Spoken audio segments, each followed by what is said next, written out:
Chris Carter here on the Locked On Steelers podcast. What's the big holdup between the Steelers and the 49ers and the Brandon Aiyuk trade? We continue looking at that with an updated look at some of the details we're hearing more and more about these negotiations. That and a first look at the Steelers' first preseason game. I'm Chris Carter, going to be joined by Noah Strackbein of All Steelers Talk. It's going to be a fun episode. Let's get into it.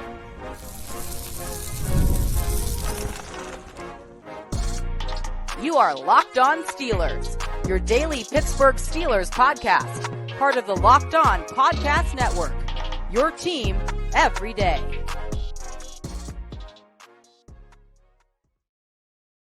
Hello and welcome to the Locked On Steelers podcast. I'm your host, Chris Carter, bringing you your daily dose of all things in the Pittsburgh Steelers. As always, you can find the show on your favorite podcasting apps and on YouTube. Like this video if you enjoy it. Subscribe to this YouTube channel to get all of your daily Monday through Friday episodes, as well as our bonus content. We thank you for making us your first listen every day because we're your team every day. And today's episode is brought to you by LinkedIn. LinkedIn Jobs helps you find the qualified candidates you want to talk to faster. Post your job for free at linkedin.com/LockedOnNFL. That's linkedin.com/LockedOnNFL to post your job for free. Terms and conditions apply. As of before, we're joined by the man himself, Noah Strackbein. He's back on the show. You can always find him at All Steelers Talk. He has an amazing YouTube channel podcast. They do great work over there. And of course, All Steelers Fan Nation.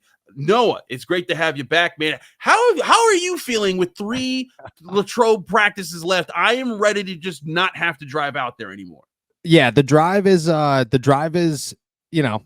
at first you're like, oh, those country roads, it's nice. You put some tunes on early in the morning, you get a coffee, you get about 3 days in and you're like, all right, that's a long drive going back and forth. It's not as fun as you think, but I'm feeling good. Training camp gives you some juice, reminds you why you're here. And then by the end of it, reminds you just how exhausting this job is. So I'm all about it. I'm excited. Absolutely. Let's get into the Brandon Aiyuk talk and the updates that we've seen here.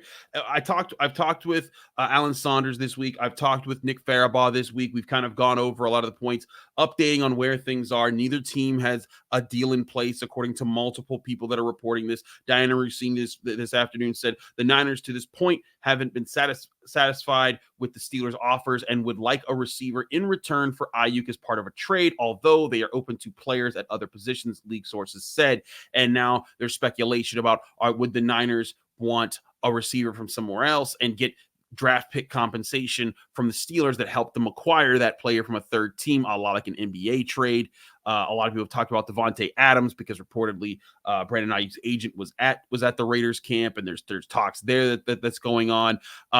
Noah, it seems to me it's like the Niners want, they want to give up they want to give up Brandon Aiyuk, but they want a receiver that can still, they still want to have a receiver that's comparable. And the Steelers aren't in a position to give that up. You're not giving up George Pickens because then you're back right where you started. And it's not like Van Jefferson or Calvin Austin or Roman Wilson are moving the needle right now for them. What do you think has to happen if this trade were to happen? We'll explore that before we get into what should happen. Yeah, so I apologize for I'll take the blame for the Debo slip up there because I was talking Debo before we jumped on here. What needs to happen? I mean, if we're talking a 3-team trade, first off, in my lifetime, I don't think I've experienced a 3-team NFL trade, so this would be a first. Me neither. I've been trying all day to come up with something. I haven't. I think it could make sense. I think what needs to happen is the 49ers just need to hit a point where they just give up, because that's all that's holding everything up. It's not they tried, they tried we'll let everybody know that we're negotiating and we're very confident that Brandon Aiyuk is going to stay and sign a long-term deal with the 49ers all summer long and all spring, and we'll shut down everything. And then they tried all right, he's really making a push. The rumors are heating up. The reports are going crazy. This is ready to explode everywhere. And well, we're going to toss 2 teams out there and say they have interest and we feel very confident in them. And now we're just here. Now we're at a point where the Steelers have made it known. Apparently the 49ers are not comfortable with what they're offering. And if I'm the Steelers, I'm not budging. So if I'm the 49ers, or if I'm looking at this trade, I'm just looking at this and saying the only way that this works out is if the 49ers just kind of either give up or find a solution themselves and say, all right, Omar, let's do this. And that has to work in the Steelers' favor. And I don't know if it will, but it kind of feels like eventually we're going to hit that point. That's where I'm at, Noah. Like, I get that there's a lot of excitement of the potential of getting a Brandon Aiyuk and adding him to this offense, and him and George Yeah. Pickens would be a great 1-2 punch and could make this offense a whole different level of weaponry. But look, the idea of giving up major draft capital to get a player that you're going to have to also pay $30 million. I've been saying this since March. It does not add up, in my opinion, for what the Steelers are building. The Steelers aren't building just for a win now. They're building a new foundation that will carry them for the next decade or so that they can get back to being a Super Bowl contender. And you don't do that with get rich quick schemes, which is what I think that a trade like this kind of leans more towards. Like if the Steelers had all the play, like if the Steelers had Patrick Mahomes right now and they had like then it's like, okay, I get it. You're trying to win now. You're trying to do that. Makes a lot of sense. You don't need to do that at this point. And I think that they're at a position where, like you said, I have an offer to you, John Lynch. If I'm Omar Khan, I have an offer to you right now. And if you want to really move on from Brandon Aiyuk and get some compensation, here's what it is. But it's not going any higher unless you offer something else to add to the mix that would change our minds. And until then, we're going to be sitting here happy with what we want to do. And I think that's the position of strength the Steelers need to maintain. And it's a question of, will the Niners blink? Will they jump at trying to make this happen because they feel they need to make this happen? I do think they're going to continue to explore other options, see whether they're trying to swap wide receivers, maybe, things. But again, if they're sending Brandon Aiyuk anywhere else, that Brandon Aiyuk has to be okay with that, because he's not going to just sign with anybody. We've seen that with the Patriots and other things like that. Yeah. They're backed against the wall. They have done this to themselves. Like, truthfully, if I'm the 49ers and if you go back to when all this started, I probably would have traded Deebo Samuel because he's an older option. I get who Deebo is. I'm not trying to downplay who Deebo is. I think he's super valuable and an incredible player, but just financially, you get rid of the older guy who's only got 2 years left on his deal and you sign the younger guy, and then it clears everything up. You got people who are going to want him. But where they're at right now, just like you said, Brandon Aiyuk controls this entire thing. If he doesn't want to play for the 49ers, he doesn't have to play for the 49ers. And that never works out. A guy sitting out a year never works out in the NFL, but they do it all the time. It doesn't matter if it works out or not. They do it all the time. If they don't want to sit out, or if he's kind of going to threaten that or whatever, all they got to do is say, all right, let's get something. We don't want him to walk. That's the worst case scenario. I agree with you. Like, this goes down to John Lynch saying we have to come up with the closest thing we could get to something that we feel comfortable with. But if I'm Omar Khan, I mean, I don't know. I believe that at one point this was a first round consideration during the NFL draft. Cool. I think where we're at now, it's much lower than that. And the only reason to that is you could talk quarterback. What if the quarterback situation doesn't work out? Then you have to figure that out next year. You don't want to not have a first round pick. And I think the Steelers offense is good enough right now to win games. And Brandon Aiyuk might up their contender status, but I don't think he ups it enough to not have a first round pick or not have a second round pick. And you could get a wide receiver in the first and second round of the draft that's going to cost you $1 million. And he's going to be great because the wide receivers, there's a lot of busts, but there are a lot of good wide receivers that come in the first round. And there are always good wide receivers in the NFL draft. So it's not it'd be hard to find one. And I mean, the other thing here is that, people talk about, you can't rely on the draft. What has everyone been raving about for the last 2 years about Omar Khan is that these draft classes have been exactly what people have been hoping for and saying like, hey, this played out. And last year's class, even after the fact, looked really good by the end of the season. There's a lot of hope for this upcoming season for that class. People are excited about these rookies who look really good in camp.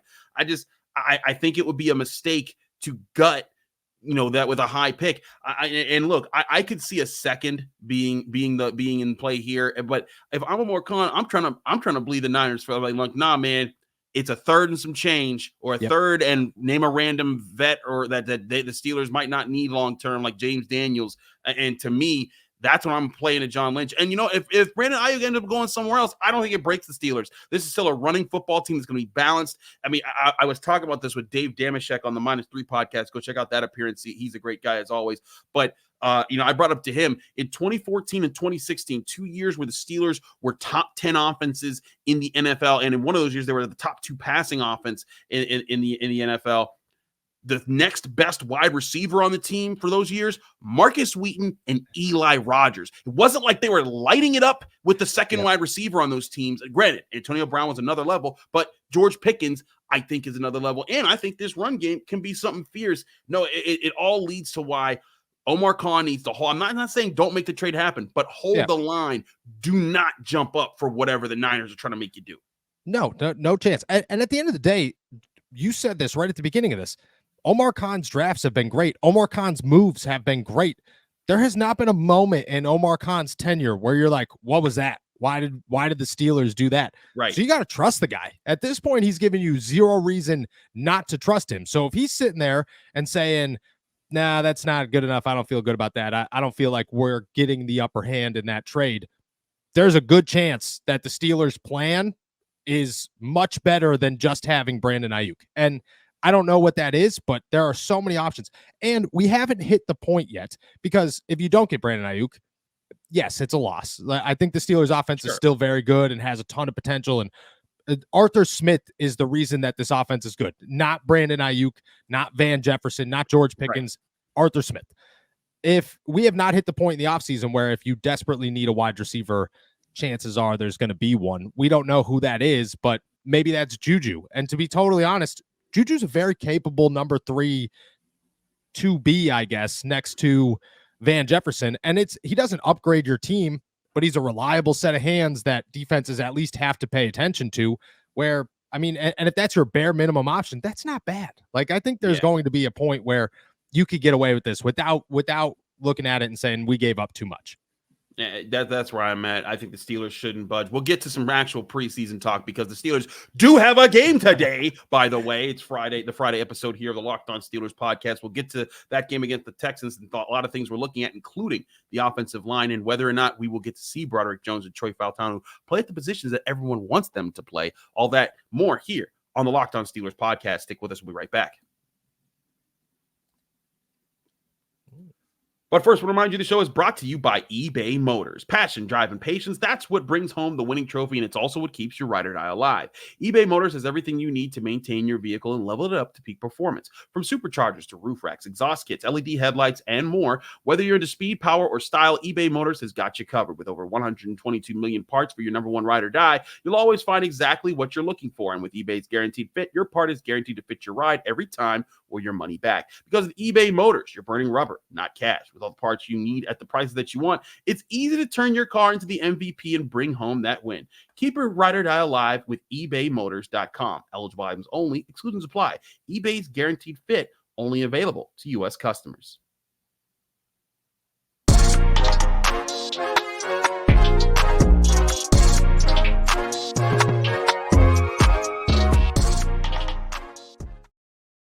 Back here in the Locked On Steelers podcast, I'm your host, Chris Carter, here with Noah Strackbein of All Steelers Talk. Noah, let's get into this offensive line. On Thursday, it was walkthrough time. We kind of just saw some stuff. Now, we saw with the first team, you saw Dan Moore Jr. going back out there at left tackle during the week. We saw Broderick Jones working more at left tackle with the first team. Broderick Jones was at right tackle while he was there, but they were still also rotating Broderick to left and Troy Fautanu to right. And it kind of shows that I still think that the starters are Broderick and Dan, but I think the Steelers are a lot more open to Jones and Fautanu as starters at this point of the season than they were this time last year about Jones getting in with Chooks and Dan Moore then. Yeah, I agree. It's kind of weird to watch Broderick Jones take second team reps behind Dan. You're like, why? Like, what are we doing? And if anything, I kind of feel bad for Dan, because if you got somebody nipping at your heels, that's the last person that you want nipping at your heels on the Steelers offensive line. It does feel like they're kind of setting us up for whenever that change happens. But to be honest, I don't know when that change happens. Like, I don't believe that them doing this and rotating Troy in at right and Broderick in at left and having both of them take team one reps and then sometimes switch it up and have Broderick on the right side, I don't think that's hey, very soon we're going to make that change. I think it's just setting it up to say that change could happen at some point. I agree with you. I think right now it's still Broderick and Dan. I think that's the most reliable set that you have, and you could change it when you feel that you have to change it or that you're ready to change it, I should say.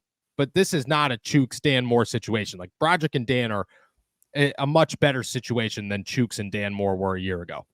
Agreed. I think that it's a better situation, but I also think Fautanu is further along just as far as in his fundamentals than Broderick was. I do think we're going to see those guys sooner rather than later, but I'm telling Steelers fans, don't freak out when you see Dan Moore Jr. still starting, at week 1 in the preseason, but also don't think that it won't change in the coming weeks after that. We got a chance to talk to Broderick Jones after Steelers practice on Thursday. Here was our scrum with him, and note, if you're listening, you don't get to watch the podcast. There will be a point where someone yells at Broderick Jones, and you can tell by the voice who it is. But I'll let that be a part of the fun of the show. Here's Broderick Jones. To help my team get better and growth, we have a lot of young guys on the offensive line, myself included. So just continuing to help those guys grow and just continue to be the best person that you can be for the team, because at the end of the day, just like me, you never know. They might want you to play a different position. So, you just always got to be ready and be prepared to play when your name is called. So. How much time do you need on the left side if they do make that move eventually? For me, I feel like it comes natural to me, so really not that much time, honestly. Will you play both sides during the preseason games? I still don't know. All I know is as of right now, I'm the right tackle. So, whatever happens tomorrow, we'll figure it out from there. So what'd you learn from your first preseason game?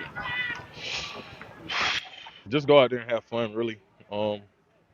Emotion, tensions are going to be high. So, just go out there, remember your assignment, play fast and physical, and everything else will work out. So it's a little different this year because you already have one season on your belt. So what's going to be like the first preseason game?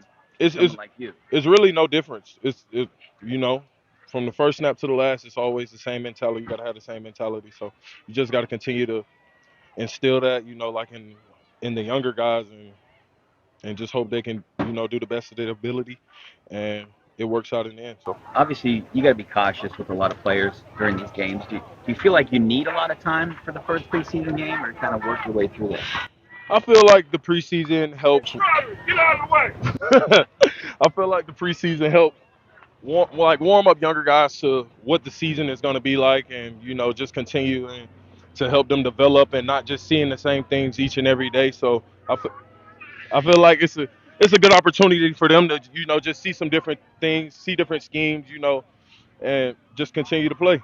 So that's about it, really, for younger guys. Because when I was a younger guy, that's all they told me. Just go out there, know your assignment, play fast, and you'll be all right. So. Is coach's confidence in your ability to play either side speak to you at all? Like, do you feel like that says a lot about you and how they feel about you? I just feel like that's my best quality, being able to move from right to left. It helps the team out. I'm big on team, so whatever I can do to help the team, I'm always trying to do it to the best of my ability, and we just figure it out from there. So. Broderick, we've heard about the mentality, the physicality of this offense. How different is it than we've seen in the past? You just gotta wait and see. Like I said, it's all team right now. We've been going against our defense. Our defense is a lot different from a lot of other defenses. So, just being able to go out and put what we've put on display here on and take it to, tomorrow when we play the Texans, a different opponent. Somebody we saw already. We know how they play. They know how we play. So, I feel like it'll be a good matchup. So, Broderick Jones, first of all, if you couldn't tell, it was Mike Tomlin. He was in a cart. That was a loaded interview. That was as good of an interview as it came.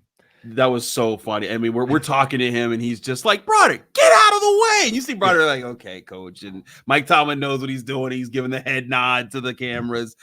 Classic Tomlin moment there. But Broderick Jones, I sense, and I've said this since we've talked to him at the Combine, Noah, this guy has been humble. He's had humility, and he was projected to be one of the best tackles of his class. And I think he still can be one of the best tackles in the NFL as he continues to grow.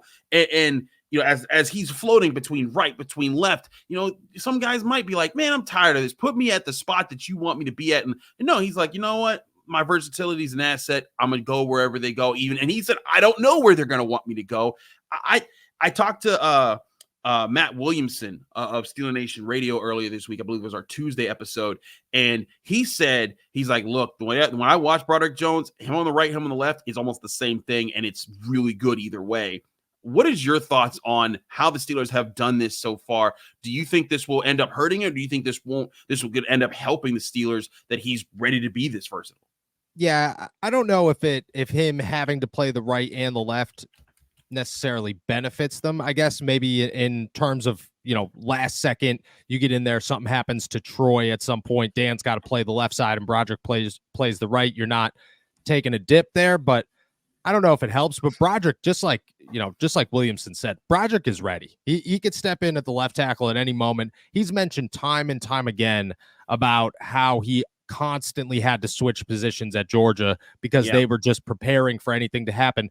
So I don't think it hurts them. And the way they're going about it is, in my opinion, the right way to do it. Do I think that having more time with Troy on the right side and Broderick to develop at the left would help? Yes, but I'm not necessarily concerned about Broderick switching over to the left. I think he's still young. Like, you got to remember, this kid's only 21 years old. Like, he's still super young. He's got so much growth left in him. Yeah, like, this is not going to hinder his long-term development. He'll be totally fine. So if it's 1 year and half of training camp where he has to play the right side and then he switches to the left side, I don't think it really hurts him. The way they're going about it, in my head, makes sense, simply because what if Troy came in here? And I was one of the few who, the first couple of days of training camp, maybe the first week of training camp, I was like, I mean, I don't know. I didn't think Troy looked that great. Not that I was worried. By no means was I worried about Troy. I think he's going to be great. And I thought he was going to be great. But I could see okay, he needs a little bit of time. He's not a guaranteed day one starter. Since then, he's developed, and I think it works fine. But what if he stayed there and he needed more time? I thought that approach made sense. I don't think it'll hurt them. And I think long-term, maybe it is some benefit, because if he ever has to go back to the right, he's done it. So I guess that would work. I think it would work. What are your expectations for what you'll see out of Fautanu and Frazier, the two rookie offensive linemen they drafted high? Yeah, I think Frazier is going to have a moment during this game where he just runs somebody over and everybody's going to be like, oh my gosh, I love this guy. That's what we were waiting for. That's what we were waiting for. Frazier's been so consistent. There hasn't been a day where you've been worried about him. He's looked so good out there when he is out there. I mean, my favorite play at training camp is still him running over Beanie Bishop, which was nasty. It was so nasty. And it was a great play by Beanie Bishop. He knew exactly what to do, but you're going up against a center and you're 5'6", 175 pounds. It's just not going to work out in your favor. But that was my favorite play. I think Frazier's going to look great. Troy, I think, is going to have a good day as well. And I'm excited to see Troy go up against, hopefully, I hope that he gets some first team reps, and I hope he gets to see some of this Houston Texans defensive line, because I would like to see what he can do against them. And I mean, I honestly have high expectations. And if he gets a matchup with Will Anderson, that's something that I think everybody should be watching, because that's going to be an indication of how ready is this guy from day one. Absolutely. I want to talk about more aspects of this game to watch. We'll get to that here on the Locked On Steelers podcast. Chris Carter, Noah Strackbein, stick with us. We still got a lot to discuss.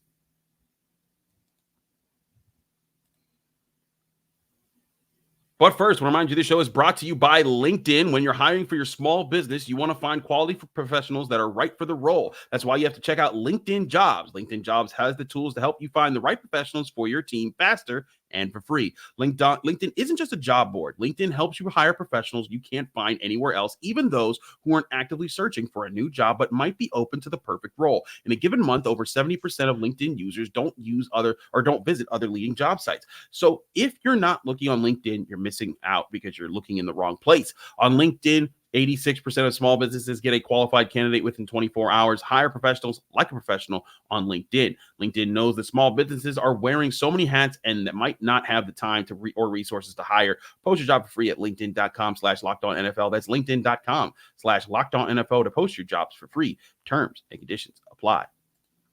We're also brought to you by BetterHelp Therapy Online, who sponsor the Locked On Podcast Network. What are your self-care non-negotiables? Maybe you never skip leg day, or maybe you never skip therapy day. Well, when your schedule gets packed with work, activities with kids, and just life in general, it's easy to let your priorities slip through the cracks. Even when we know what makes us happy, it's hard to make time for it. But when you feel you have no time for yourself, The non-negotiables like therapy are more important than ever.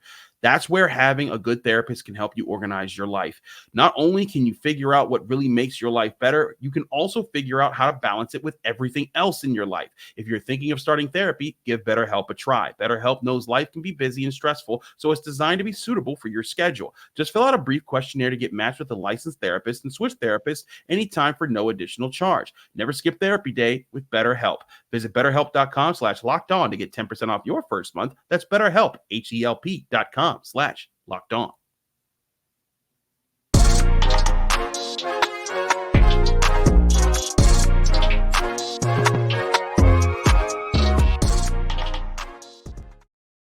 We're back here on the Locked On Steelers podcast. I'm your host, Chris Carter, here with Noah Strackbein. Noah, this preseason game, it's the Houston Texans, who are going to be featuring their first team offense, just like the Steelers, to start this game. So that means CJ Stroud's going to be out there. There's some excitement for that. But the Steelers are going to be out there with their first team offense. Noah, I think one guy that we haven't heard a ton of in this training camp is Joey Porter Jr. And he wasn't starting when the Steelers took on the Texans last year when they got beat up by that team then. And now you got Dante Jackson, a guy who I think can be a solid number 2 to him. You'll have Beanie Bishop. I think this is a unique opportunity to see how this secondary does in what will be very limited snaps, but how they can hold up against what was one of the more prolific offenses last year. Yeah, I agree. I think this is the first opportunity that we get to see, I don't want to say a complete secondary for the Steelers, but I think a very improved secondary for the Steelers. Yeah. And having Joey Porter get an opportunity to not just go against a guy like Nico Collins, excuse me, but also probably at some point take on Stephon Diggs and just facing CJ Stroud in general, and also seeing what Dante Jackson's capable of, getting a hint at what Beanie Bishop is capable of, watching Deshaun Elliott, who's been potentially the most impressive defensive player at training camp this summer, just seeing how they work together and how much more improved this defense and the secondary can be. It's a great first test. And I'm actually thankful that, and I think the Steelers are too, that Houston is playing their starters and are probably playing them for as long as the Steelers are playing their starters, because it really does give you that first opportunity. This isn't just a preseason game of, whatever, like, you're going to go out there and you're going to play a couple of snaps and maybe you'll look good, maybe you'll look bad. Tampa Bay from a year ago. It's going to be a first challenge for a team that whooped you a year ago. Yeah. Can you bounce back, and how much better do you look? And I think Joey's going to play a massive role in that, because he's going to have a huge challenge on his hands. Absolutely. Stephon Diggs, Nico Collins, and Tank Dell. But also, don't overlook their new running back, Joe Mixon, who the Steelers are very familiar with. Granted, I think he's questionable for the game, so he might not play. They have Damian Pierce behind him, but I think it's that combined Steelers look, because it's not just the corners, the linebackers. This will be our first chance seeing Patrick Queen work in with the defense. How smooth is the communication to Deshaun Elliott? How does he fit on the field with Minkah Fitzpatrick? We've seen glimpses in camp, and I think we've seen very positive glimpses. But I think it'll be interesting to see how does this defense all kind of mesh together with the guys that are playing. Because again, Minkah Fitzpatrick, I don't think it actually is playing. Mike Thomas that he's sitting, but still, you're getting to see a lot of these new pieces, and I think that's a very good thing for what a Steelers defense that I think can be top 5 in the NFL if they're healthy. Oh yeah, I 100% agree with that. And Patrick Queen, I was nervous that Patrick Queen wasn't going to play. The fact that he is, the fact that Landon Roberts is playing, Peyton Wilson, you'll get some glimpses of Peyton Wilson. You just get to exactly what you said. You get to see what this defense looks like. And honestly, not having Cam Hayward out there, not having TJ Watt out there, or Alex Highsmith or Minkah Fitzpatrick gives you an understanding of what this defense could look like outside of the superstars. Because for the last couple of years, it's been, how good is this defense because of the superstars? Now it's, how good is this defense surrounding the superstars? And that's exactly what the Steelers want to see. Can Nick Herbig become like a real force for this defense in this preseason game? Can guys like DeMarvin Leal, who have been somewhat impressive during training camp, continue that role? Is Patrick Queen as elite as he has looked? Because his closing speed is ridiculous. I think you get that on tape. seeing it in person is a whole other level. And you'll see guys like Peyton Wilson. Like, I agree. This is a great opportunity for the defense to showcase what it's capable of, and not having the superstars out there, I actually think help you understand how good they could be. I agree with you there. Let's flip to the Steelers offense. We talked about the offensive line. Will Anderson Jr., could be out there. Daniil Hunter. They'll have guys to face up there. But let's talk about the other guys in the offense. Justin Fields is going to get the chance to run the offense, the first team offense. What specifically do you want to see out of Fields in this game? Do you want to see him put together a really long drive, or you want to see him kind of show the playmaker ability that everyone's been kind of like, saying like, hey, it's definitely there? Yeah. And so to me, it's honestly a third option here. I just want to see Justin Fields make quick decisions. And sometimes those decisions don't have to be quick, but I don't want him to hesitate. I don't want to see Justin Fields take longer than he should to process the field or process the play, because I think that's the only thing standing in his way right now. Obviously, the Steelers are a little bit hung up on starting Russ, and I'm not pro Justin Fields or pro Russell Wilson. I think both of them are great options for the Steelers, and if they feel more comfortable with Russ, I understand their logic behind that. What I want to see in this one is let Justin showcase that he could process a game just as well as Russell Wilson, because then it's a real quarterback competition. If he goes out there and has a bunch of flashy plays, great, awesome. I don't think that would hold as much ground as if he just went out there and the offense looked very comfortable with him at quarterback. I think that would boost it a little bit more in the eyes of the coaches. That's where I'm at, man. I'm at the position where we know that Justin Fields can launch it. We know that he can run the ball. If he goes out there and he shows that he can compose this offense, and again, it's just preseason. We saw Kenny Pickett look really composed last year in the preseason. True. But if he goes out there and shows what we're seeing in practice, that's another thing. I think he's looked very sharp in the past couple of weeks in practice. Then we can get closer to that conversation of him and Russell Wilson. I have maintained the entire time Russell Wilson is still QB1. Stop playing around. I don't care what national people say. He's QB1 unless he is actually injured, and that's why we haven't been seeing him. But it's funny, Noah. We have been watching the Steelers practice live in full pads for weeks, and he was, barely in there most of the time. And then all of a sudden on walkthrough day on Thursday, seeing him run with the ones the whole time. We're like, what the heck is this? This is what everyone's been looking for. I think they were hinting at it a couple of times. Like, they just sending him out there for the first team rep of Friday Night Lights and just letting him hand the ball off. In my eyes, I was like, that was just Mike Tomlin saying, this is still our starting quarterback, and then we'll put Justin Fields in. Yeah, I agree with you. I think that's right now, Russ is I think we've overused the words pole position. I hope we never have to use that phrase again after this offseason, but he is still firmly in pole position of the starting quarterback job.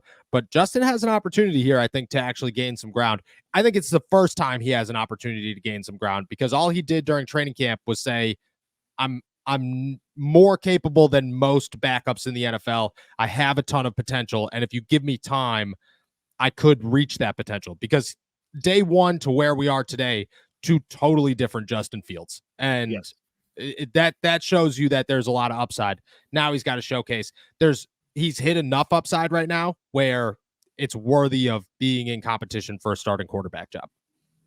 Last thing here, Noah. If there's one skill player on the Steelers offense that you have the closest eyes on, who is it for today? Can I give you like a real one and then one that I will personally be watching? Yeah, that's fine. The one personally be watching is not, I mean, it's electric, but it's not, he's not going to be electric. And there might not be an opportunity for him if to you even say like John Reese Plumlee. No, I won't say John. Although I hope, with everything in me, I hope that John Reese Plumlee gets one punt return during this football game. I don't care if it's in the fourth quarter. I just want him to get a punt return. I want to see what happens. The guy that I'm looking forward to the most seeing is Pat Freiermuth, because he's been the most impressive offensive player at training camp, in my opinion. Just from start to finish, has looked like a guy who's ready to take that next level. And I think in this game, you're going to get a lot of Pat Freiermuth. Like, you're going to get a lot of George Pickens, obviously, and George Pickens is exciting. Cool. I get it. Van Jefferson would be high on that list as well. But I think Pat Freiermuth has an opportunity to, for one, shut down the urgent need for a wide receiver, and two, showcase, hey, this is my year. This is the year I'm taking a step forward. I think George did that in the preseason last year.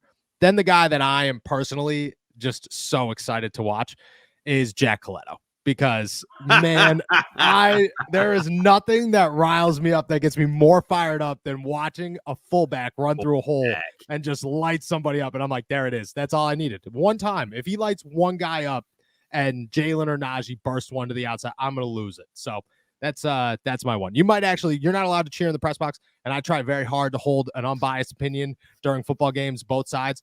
That one might be the one where I'm just like, oh yeah. And then I'm like, okay, sorry, guys. Sorry. But Jack Coletto, for sure. I hear you. Jack Coletto is a fun guy. Pat Freiermuth is a huge part of the offense.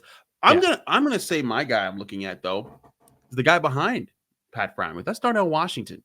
And because I like what I've seen out of him in training camp. He's still that imposing force as a blocker, but I've seen him make some impressive catches in training camp. And it's been encouraging that, hey, he can actually be part of the offense this year. Russell Wilson uncorked a moon ball to him. I think it was on Wednesday that he caught deep down the field.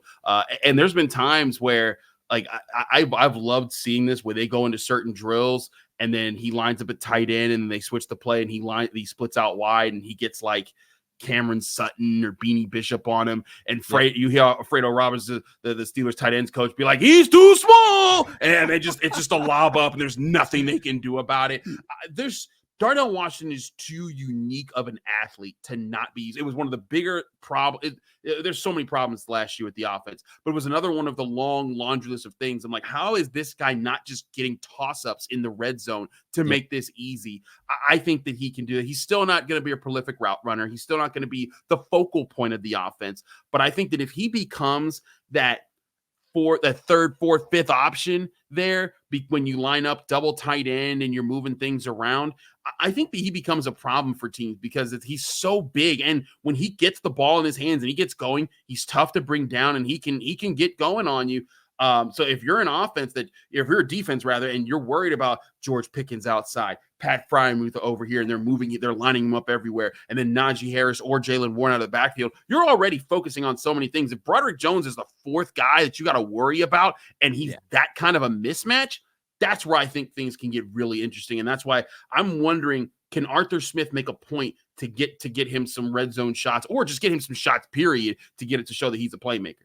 Oh yeah, he has looked.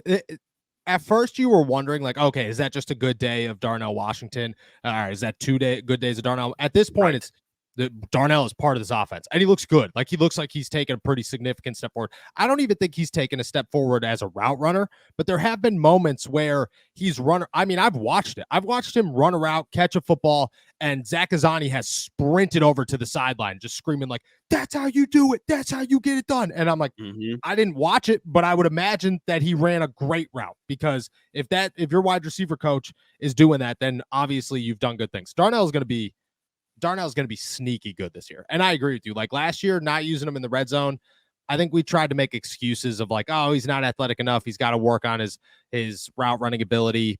You're right. Like when you're that tall, just stand in the corner of the end zone. You'll figure it out. I don't. You'll make it work.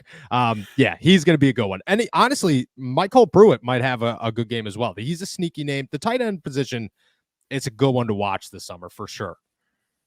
Absolutely. He's Noah Strackbein. Noah, thanks so much for joining us here on the Locked On Steelers podcast. Let me know they can find you, follow you, and get more of your work.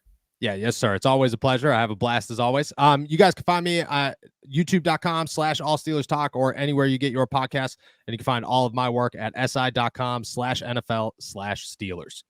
Absolutely. He's Noah Strackbein. Thanks so much, Noah, for joining us. And thank you all for joining us here on the Locked On Steelers podcast. I'm your host, Chris Carter. Follow me on Twitter and Instagram at Carter Critiques. Read my work at the Pittsburgh Post-Gazette. Find me here on the Locked On Steelers podcast every day, Monday through Friday, breaking down your Pittsburgh Steelers. I'll be back tonight breaking down my thoughts on the Pittsburgh Steelers in their first preseason game. We'll get you my instant reaction and my full game reaction. It'll be a fun time breaking down the Steelers. Stay here for more with the Locked On Steelers podcast.